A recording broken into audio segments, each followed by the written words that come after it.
അപ്പം മനുഷ്യൻ അവൻ്റെ ചരിത്രം നിർമ്മിച്ചു എന്ന് പറയുന്ന വാചകത്തിൽ സ്ത്രീയില്ല എന്നുള്ളത് കൊണ്ട് നമ്മളതിനെ തള്ളിക്കളയാണെന്ന് പറഞ്ഞിട്ടൊക്കെ അന്ന് ഭാഷയിലൊക്കെ വലിയൊരു അന്വേഷണം നടക്കണ്ടായി.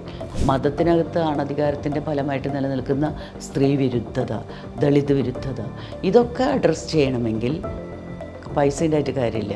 ഞാൻ പറഞ്ഞു, സ്കോച്ച് കുടിച്ചാലും തല്ല് കിട്ടുന്നുണ്ട്, പട്ടച്ചാരായം കുടിച്ചാലും തല്ല് കിട്ടുന്നുണ്ട്, സ്ത്രീകൾക്ക് അടി കിട്ടുന്നുണ്ട്.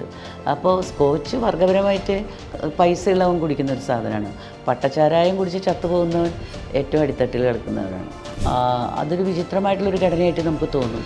പക്ഷേ അത് ലിംഗപരമായിട്ടുള്ള ഒരു തീരുമാനം ആണ്. സ്ത്രീ ആയിരിക്കുക, എല്ലാ സ്ത്രീകൾക്കും പ്രശ്നം ഉണ്ട്, പൈസ കൊണ്ടല്ല അത് പരിഹരിക്കുക. അത് സാമൂഹികമായി ഒരു വലിയ മാറ്റം, ആ മാറ്റം ആകട്ടെ വളരെ ആഴത്തിൽ പോയി ചെയ്യേണ്ട ഒരു മാറ്റമാണ്.